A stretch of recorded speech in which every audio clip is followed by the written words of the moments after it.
Hello, everybody, and welcome to another episode of Tinker Talks. I am your host, Mark Hybers, joined with April McDonald. And Tinker Talks is a podcast. It's an audio format podcast, and it talks about all the happenings behind the fence line of Tinker Air Force Base. And before we jump into our guest for this episode, April, how are you this morning? I'm doing great today. Thank you for asking. Awesome. Are you sure? I'm sure, yes. Right. Good. And before we get going on this episode, April and I had talked after our last episode is we wanted to actually kick off this segment by talking to people about subscribing and downloading to this podcast. Right, April? We sure did. And you said something like, if people don't subscribe, they just don't like us? That's exactly right. And our feelings are hurt. So we really need you to subscribe and listen. Right. Tell your friends. Yeah, and even if you don't listen, which you should listen because it's great content, but it is. We just need you to subscribe and download because that pushes everything's got an algorithm these days, and so there are certain triggers in the algorithms to push this out to reach more people. And obviously the subject matter that we're talking about is definitely worthy of reaching more people. So with that, we're going to jump into this month's topic.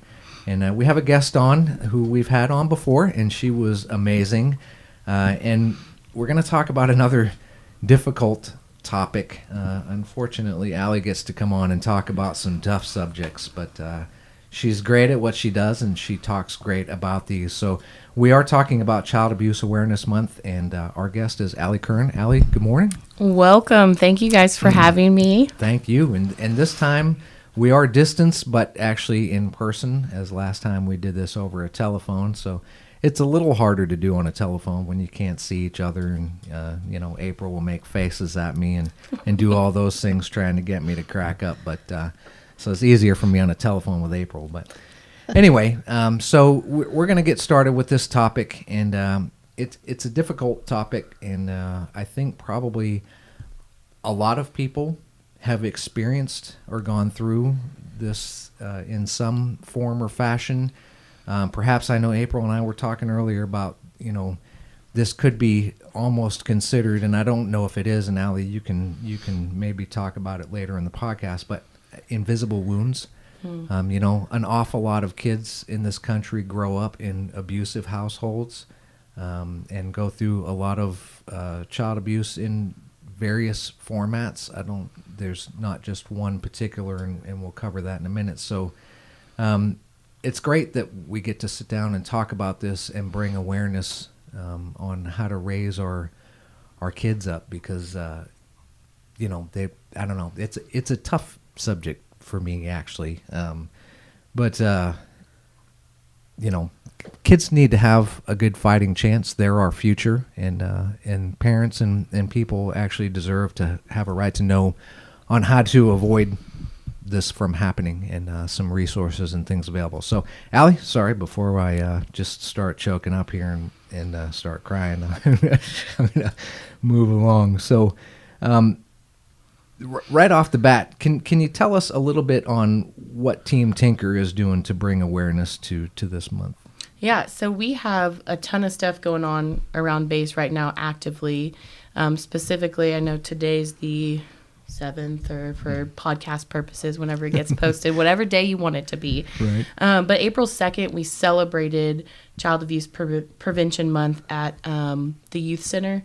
So Juan with VPI, kind of held an event where they made posters and signs and tied blue ribbons, and it's also Military Child Month as well, so they celebrated that as well. So if you see purple pinwheels out or blue pinwheels out or blue ribbon or purple pinwheel or purple pinwheels, that's kind of what that awareness is. And we also wore blue. So in the mental health clinic, we wore blue, or we have blue ribbons and stickers and stuff like that. At the med building, you'll see a little pinwheel garden out front whenever you walk by. We tied blue ribbons into the trees and things like that. And then we set up the science fair boards. We set up a science fair board just with information about child abuse prevention and signs and symptoms to look for, where to go for help, things like that. And there's some goodies on the table for people to grab as well. I recently heard someone say that children don't know normal. That, meaning that they experience what they experience in their homes, they think that everybody else experiences it also. So just because we can't see signs of abuse, it doesn't mean it's not happening. So abuse isn't just physical, is it? No, and so, I mean, Mark, you brought up a good point about like the invisible abuse or something like that. Physical is the most easily recognizable, and obviously because you're going to see physical abuse injuries, things that are concerning to look for physical abuse is those soft tissue bruising. So I have a 2-year-old. My 2-year-old gets bumps and bruises on her shins, on her elbows, on her forehead. Those are pretty normal childhood bruising. Things that aren't typical would be like arms, grab marks, legs, soft tissue areas. So physical abuse, signs we can see, things we can see. But there's also emotional, there's also sexual abuse, and then there's also neglect. And speaking in terms of what is the most common sign of abuse is neglect by far. I think the statistics on that is 61% of cases that come through are neglect. Wow. But just even bigger picture, so to kind of break things down for OU fans in here, there were 700,000 children last year that there was confirmed child abuse findings on. Now, we're not talking about investigated cases. That was closer to 3.3 million. Wow. But 700,000 children were abused or victims last year. So the University of Oklahoma's Gaylord Family Stadium can fit 86,112 people. So that will pack their stadium 8.5 times. Wow. So if you've ever been to an OU game, and I'm getting chills talking about this, but if you've ever been to an OU game and it's jam-packed and you're like, wow, that's a lot of people, imagine those being victims and kids of abuse. And that is just crazy to me. And we don't talk about it because it's an uncomfortable conversation to have, but we have to talk about it. We have got to talk about it. Yes, we do. That gave me chills too, those statistics. It's hard to imagine that there are that many out there that are confirmed. So are there statistics to break down physical and emotional abuse? Yeah, so if we're talking about the big picture of neglect, 1 in 7 kids have suffered some form of neglect in their lifetime. So nationally, that's 3/5 of victims. So when we're talking about victims too, we talk about polyvictimization, and that just means that they are victims to more than one abuse. So they can be victims of neglect. They could be also victims of physical abuse, sexual abuse, things like that. And that's pretty significant statistics. And then if you want to talk about who these perpetrators are, who are these people doing the abuse, 78% are parents. Back in the day, they used to teach stranger danger, don't talk to strangers. And we still, it's still kids. We want to teach kids that because that's what you see on the news. Oh, child was kidnapped, things like that. But it's important as a parent, too, to not have your child be a victim. There's easy ways that you can teach your kids to not be a victim type of thing. And, my last job, I was a forensic interviewer, and we would have families in there all the time. Oh, I never thought this would happen to me. I never thought in a million years. And it's true.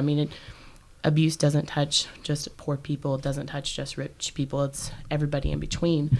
Right. But just simple things about sexual abuse, empowering your child about proper names for body parts. Call it what it is. They're not cute names.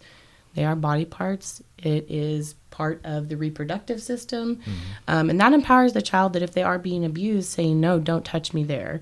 And it kind of throws the perpetrator back of like, oh, okay, this isn't like a cutie little name. Like they know this is their body and I'm not supposed to touch them. Right. And then just teaching them kind of about safety and, nobody can touch your body but you. Mommy can't touch your body, daddy can't touch your body unless it's like bathing or things like that. But just continually having those conversations with your kids about safety and body safety and things like that. Right. Well, that's interesting actually that you say talking about and naming the body parts, because I think parents, actually have a natural instinct to not educate them so bluntly or really just so down to earth, I guess. Right. And just even a story that why you should call it the names for body parts is there was, and this is hypothetically, this is, I don't know this person personally or anything like that, but let's say, for example, you have a little preschool or first grade little girl coming in class and saying, Uncle Tony touched my cookie. And as a teacher, you're going to think, okay, honey, you need to share, that kind of thing. Whereas if you have a kid coming in saying, Uncle Tony touched my whatever you want to name it, that's not a cutesy name, but you call it the proper body part, you're going to take that a lot more seriously. Definitely. Yeah, you sure will. Yeah, absolutely. That will, yeah, it's a good point. That will open you up. And the statistic on the neglect abuse is that's really eye-opening, because I think even most people probably don't think of abuse that way, as neglect. But gosh, anyway, yeah, so we've got a lot more to talk about, but we're going to go ahead and take a quick pause here. We're going to go and hear some spots on some things happening around Tinker Air Force Base. And so Tinker Talks, April, Mark, be right back with Allie. Get involved in healthy thinking, anger, stress, and self-care classes. This is a 4-session class teaching better ways of expressing and reducing feelings of anger. Practice methods to help deal with stress and unproductive thinking patterns which may be causing problems in your life. Create better life balance and practice self-care. Call for more information 582-6604 and schedule yourself or a group session. Check out the Lattes Love and Logic workshop. This is also a 4-part class for parents of children ages 6 to 12 years old. It's simple, easy to learn techniques to help teach responsibility and character. Immediate positive effects lower the parent's stress level and boost children's confidence. Call Family Advocacy to schedule yourself an appointment, or you can schedule an appointment for a group session. And welcome back to Tinker Talks. We are talking to Allie Kern about Child Abuse Awareness Month, and we've covered some very good topic, good conversation, and we were talking during the break even about the great points, and we'll get into some more things and helpful points on helping people get educated about awareness and child abuse. So, Allie, can you tell us how has the COVID pandemic affected or impacted statistics for child abuse? Sure. So I actually was trying to find more information on this because I anticipated there just being an uproar of numbers. And yes, it has increased some, and especially if we're talking about the severity of abuse that's going on.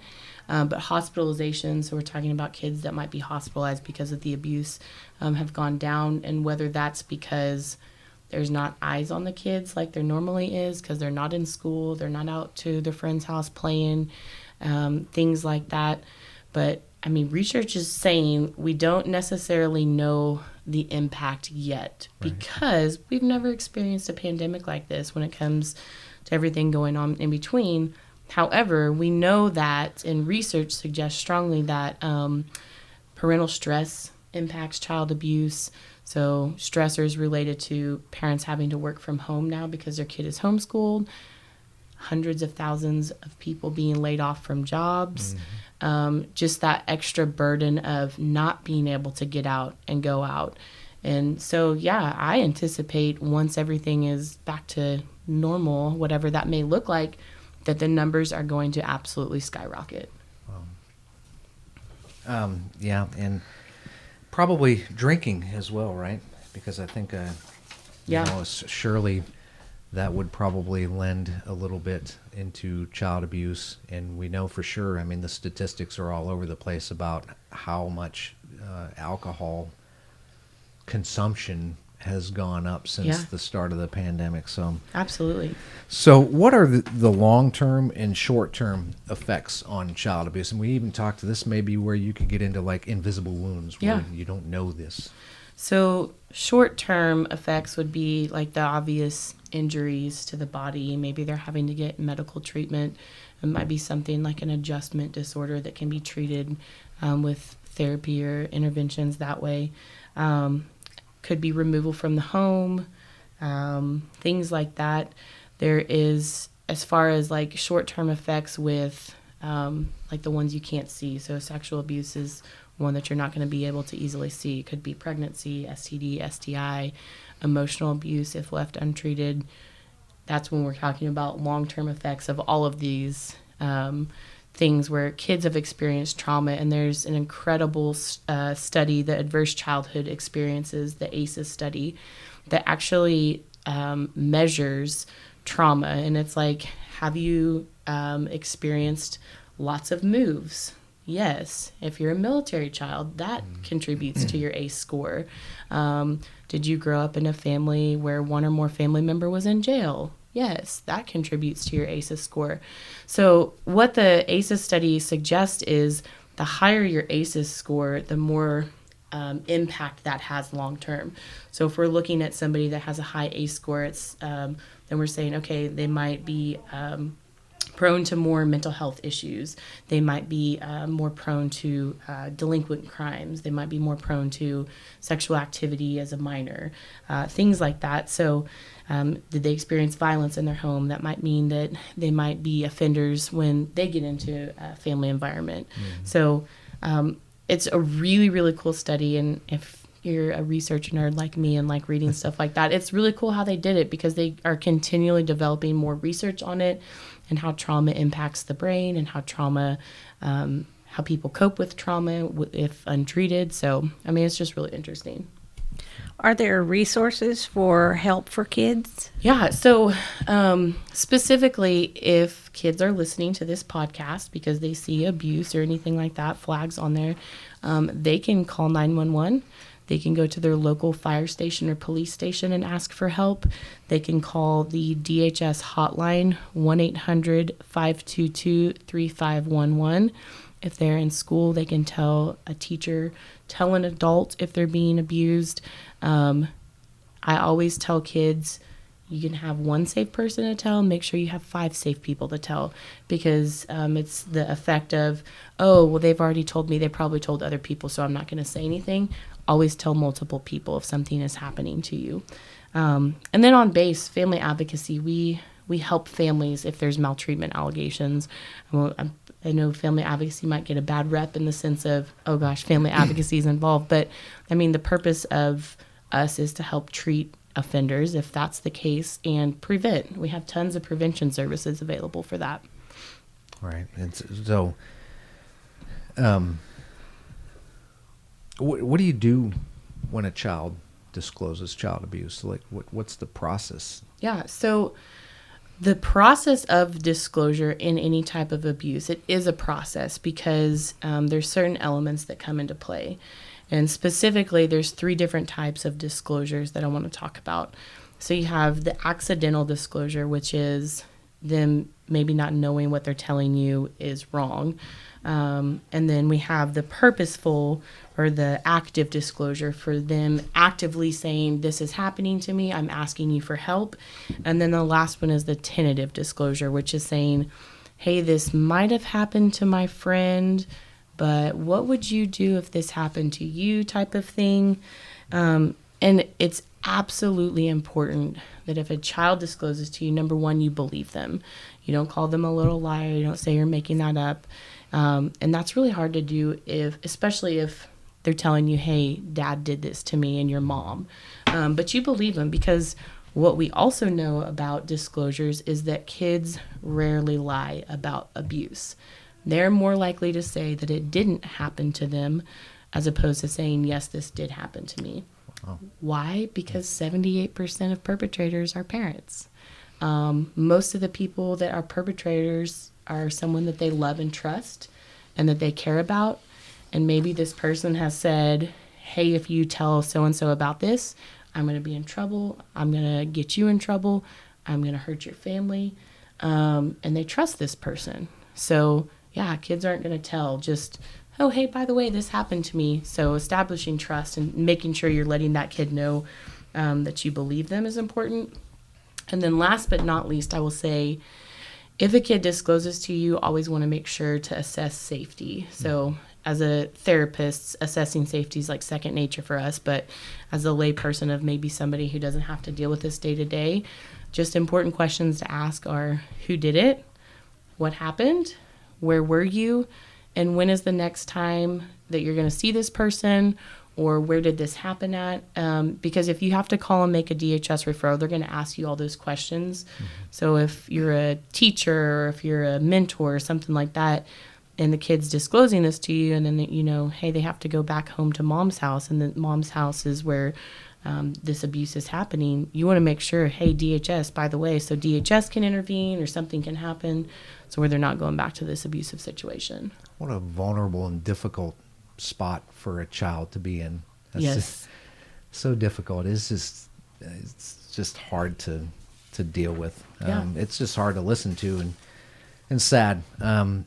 This may be a little bit off topic and maybe not in in your line of expertise, but one great thing that's been coming along for this country, in my opinion, is how much focus we've been putting in the recent years on mental health in our Yes. country. And are there studies or signs to show that there's relationships between some of this abuse and adult mental health issues or problems? So, I mean, like I said previously, most of the people that are, well, I don't know if I said this or not, but most of the people that perpetrate have usually been victims themselves. So whether that's untreated mental health or anything like that, I mean, mental health is still not getting a bad rep per se, but we're still not talking about it, just like child abuse, because people don't want to be seen as or looked at, I'm crazy or I have a problem or a pill's not going to fix this type of thing, which, I mean, is very true because we still have the stereotypes of, oh, they have depression or, oh, they have anxiety, which most of the population, we have some form of mental illness. We just don't talk about it.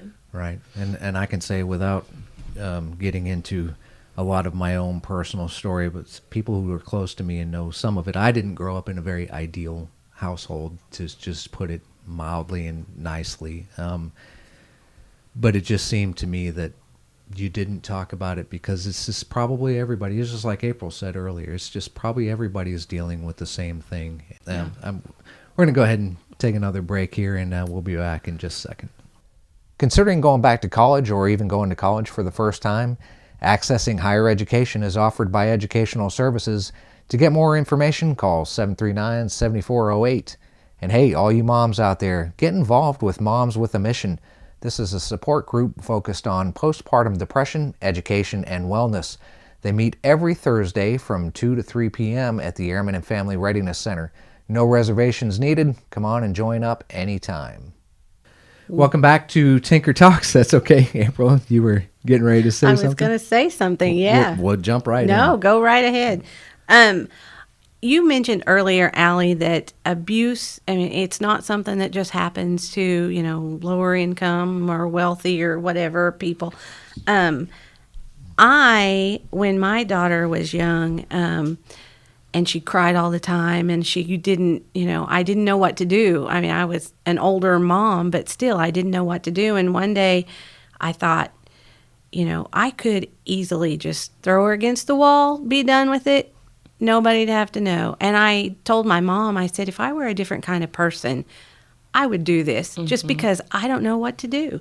So do people ever self-report when they find they're becoming abusive toward their children? I never did anything abusive, but I did think about it. So do people ever come forward and say, hey, I've done something or I'm thinking about something? I'll say it's very few and far between where they'll come forward and say, I've done something.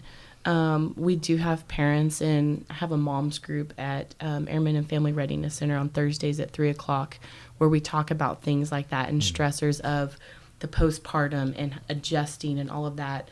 And just even as a normal civilian mom with a civilian husband, I can't imagine having a child with someone who's deployed or that isn't present all the time because of work restraints or anything like that.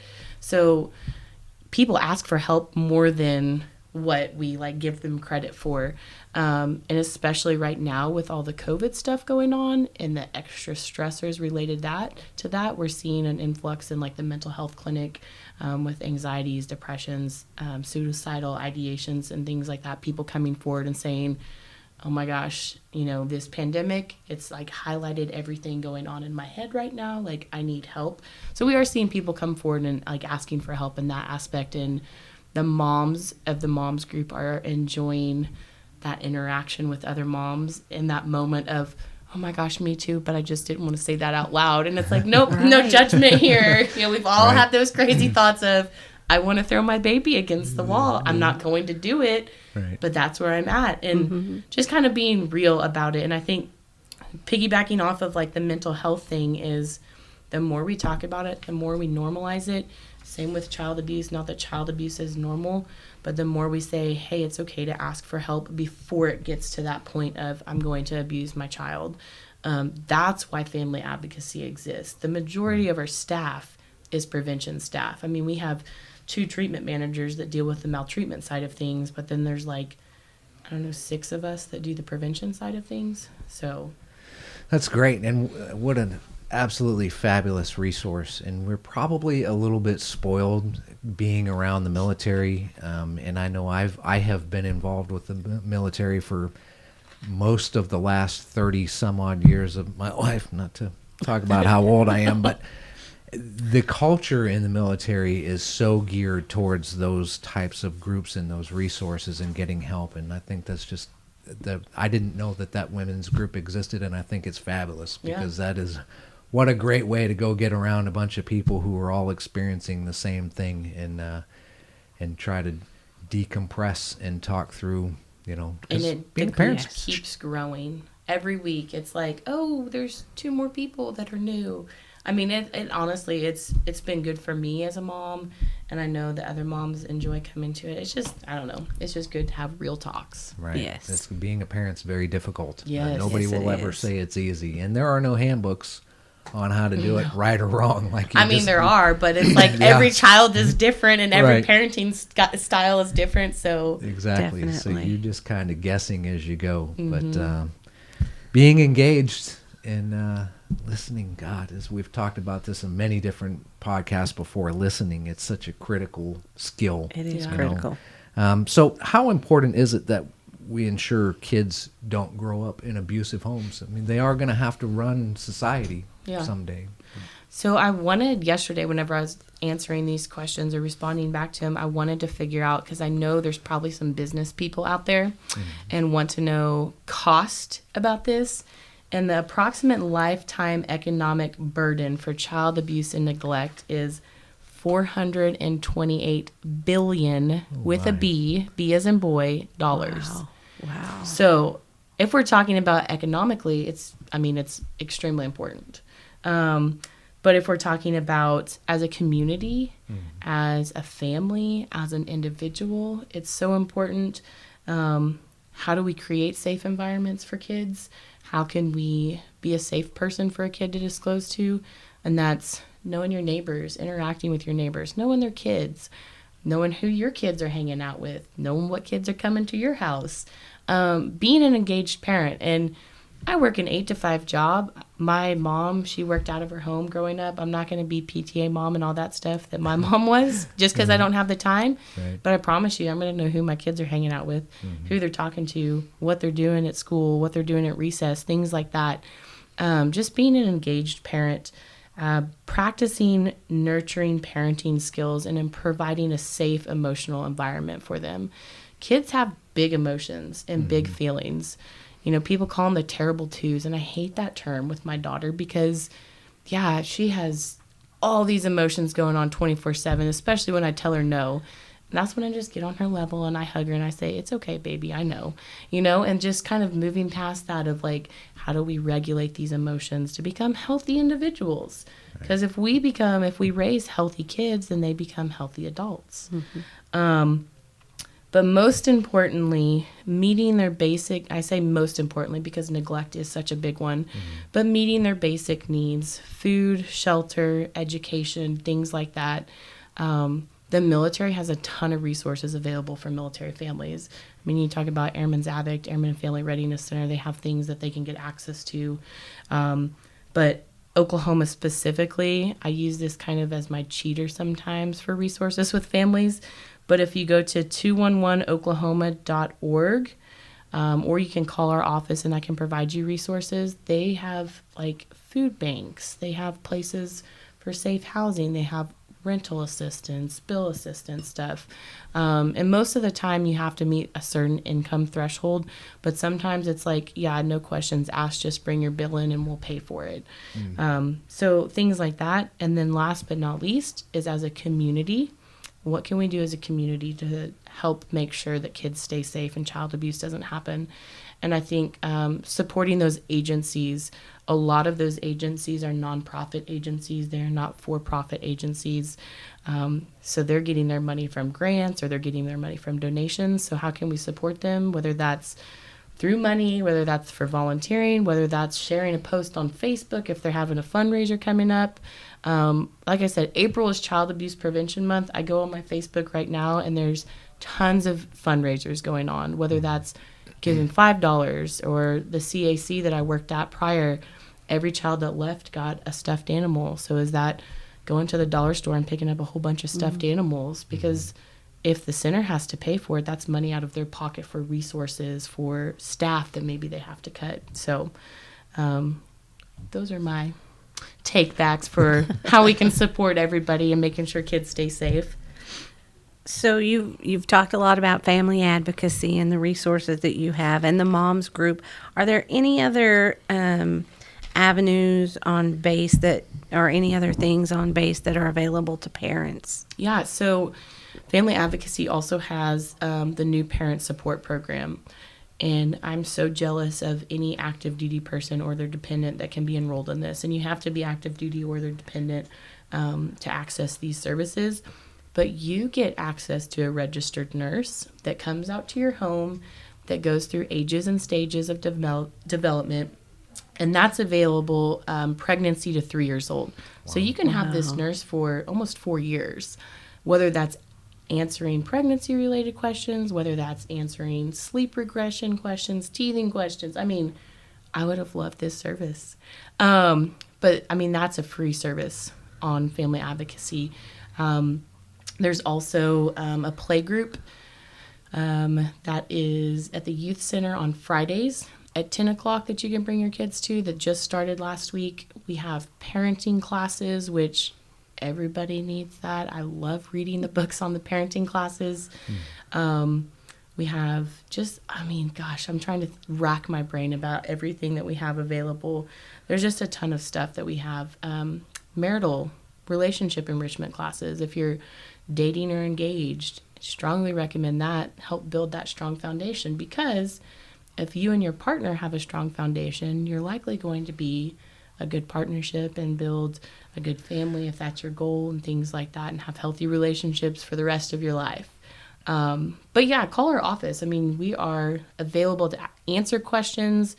If a kid discloses to you, we can help kind of process through what do you do next? What do we need to do next? If you're needing something just on an individual basis, we can meet those needs as well. So great stuff, great resources. And also you even talk about donating little things here and there.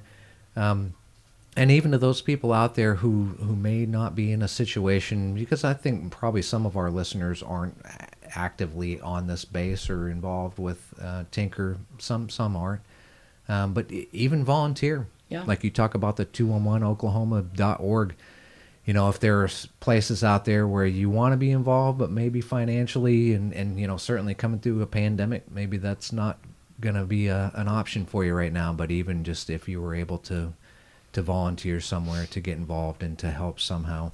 And I know driving down the street in Norman, I drove down Main Street in Norman the other day, and it was nice to see every single pole. And I don't know if either one of you have been in Norman, but Main Street's probably 2-3 miles long. Every pole through the middle of the town, that street, and every pole on the side of the street, light pole and telephone pole, every single one of them, the entire length of Main Street had a blue ribbon tied on them. Wow. All of them. And that's awesome. It was kind of nice. Yeah, Yes. it was, and we knew we were doing this podcast, so it stood out to me, and it was nice to see that it's just such an important topic. You know, it's so critical, I think, to raise our kids as wholly and healthy as we possibly can. I mean, you're going to get some of it wrong. Yeah. The book and kids aren't one size fits all, as we discussed. But right. Allie, great stuff. You're always great to talk to and full of such good information. Hopefully someday we can have you come back and talk about something that's not such a tough subject. I don't know if my job doesn't have difficult stuff, but I signed up for it and I loved it, and I appreciate you guys having me on here. Well, you're a great resource. And April, Definitely. as always, thanks for being on my side here Of course. and keeping me straight, even when I skip around and get off topic and you give me dirty looks that I'm talking too long. So with that, we will bring to close another episode of the Tinker Talks podcast. We will link these resources in our show notes, and of course, when April does the write-up stuff and puts it out on Facebook and the website, and so you'll be able to get access to a lot of the resources that Allie talked about here today. So don't have to worry about going back and trying to pause and take down all the notes. We'll have it for you. And also, speaking of social media and websites, don't forget to check out Tinker's Facebook site and Instagram. That's at Tinker Air Force Base. Our Twitter handle is at @team_Tinker. And of course, we have a great website, and you can find us over there at www.tinker.af.mil.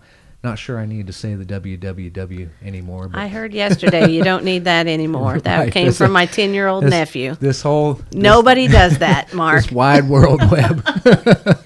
Who knew? Okay. Anyway, with that, we're going to bring this episode to a close. Again, thanks, Allie, for the great information. And as always, we stay safe out there. Treat each other with respect. Really take care of your children. They are vital to the success of our futures in our country. And until next time, have a great day.